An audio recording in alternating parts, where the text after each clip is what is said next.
Alright, today's adventure, I'm going with some friends of mine in the truck in front of me. We're going to head up to Carpenter Canyon, go hang out up there for a little bit, probably eat some lunch, enjoy the cold snow that I'm sure is up there. I haven't been up there before, they've been up there a few times, so while my friend is still in town, before he goes back out on the road, decided to go out with him, spend some time hanging out. So yeah, don't know what all I'm gonna film. Probably gonna be a pretty short video, but just another fun little adventure on the weekend, just to inspire you guys to get out and explore on your own, like always. See you up there. Oh yeah, looks like we're gonna get some snow up there.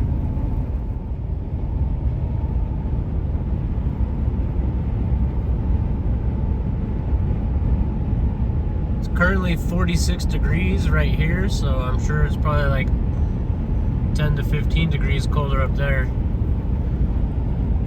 I'm not a big fan of cold weather, which is why I haven't really moved out of Vegas, because it doesn't get super cold there, but if it's just temporary, I can handle it. Alright, well, we hit dirt, so we'll see how it goes.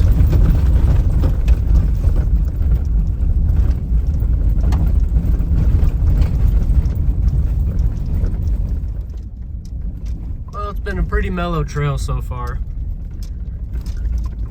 From my understanding, it doesn't really get crazy at all.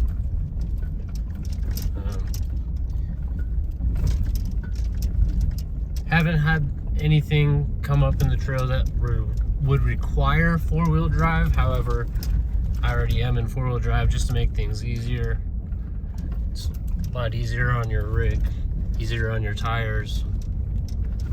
And then also, you don't want to come up to a spot and end up needing four-wheel drive and getting yourself stuck, or having to stop and then put it in four-wheel drive and all that nonsense. So typical rule of thumb for me is once I hit the dirt, I just put it in four-wheel drive just to save myself the hassle and just to be safe. Looks like there was some decent flooding up here when they got the rains a couple months back.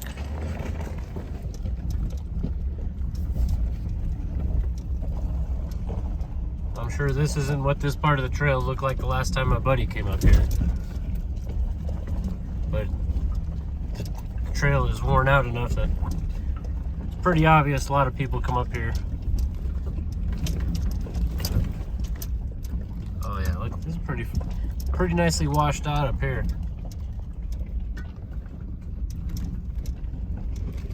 Always makes for more fun on the trail though. Oh, we started to get into a little bit of the snow. Nothing crazy.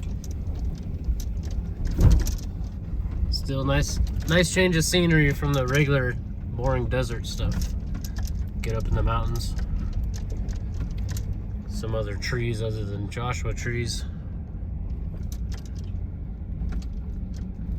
And for those of you who are going to point it out, yes, my hangers are still bouncing around back there. I'm pretty lazy. Really don't feel like tying them up or anything.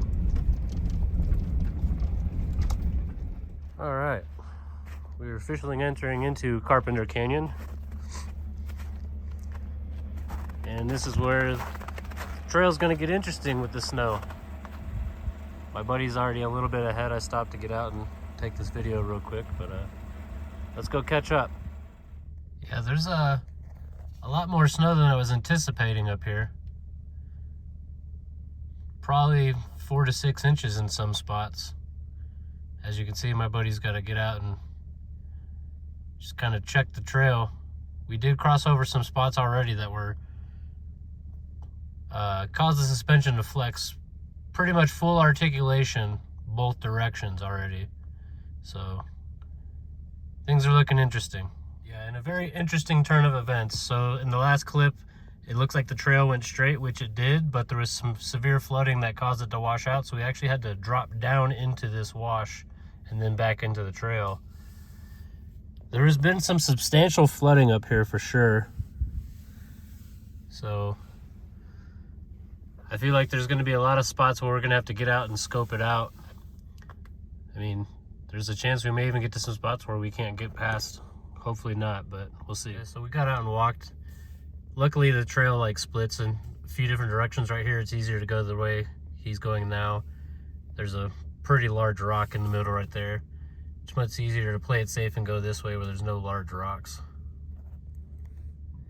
The snow definitely makes things more interesting, not just for the factor of like the grip and how it's slippery and stuff, but also you don't get a very good idea of what the terrain is like in some spots because the snow covers things up.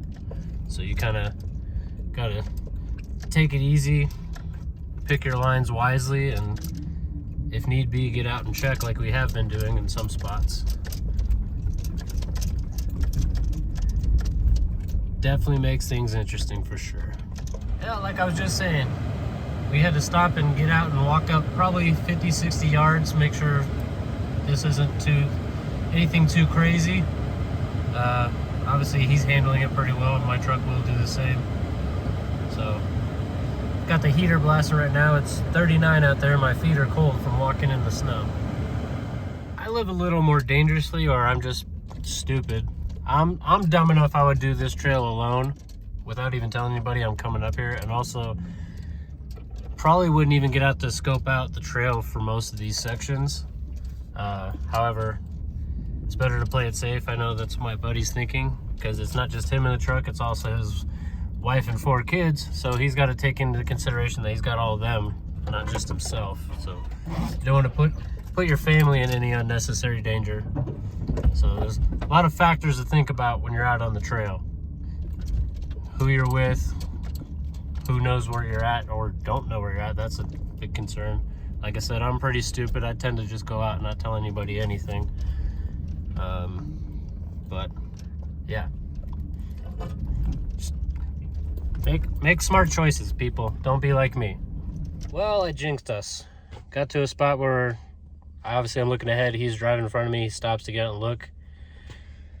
Trail's washed out, like a 6-foot deep fucking trench right down the middle of the trail all the way. So currently in the process of turning around. Luckily we're in a spot we're able to do that. Once I get flipped around before I follow him out, I'll get out and show you guys what the trail looks like and why we can't carry on any farther. All right, so real quick, we both got flipped around. He was able to pivot that way and turn. I just pulled up here and pivoted back after he pulled through. But go ahead and run up here really quick. Show you guys what we ran into. So as you can see, the trail goes up and right down the middle of it, it's washed out. Pretty gnarly. And we spent probably about 10 minutes looking on each side of the trail, seeing if there's any way we could bypass this. But there's absolutely no way. So with that, we're gonna head back down. Things don't always go as planned, guys. So play it smart, play it safe.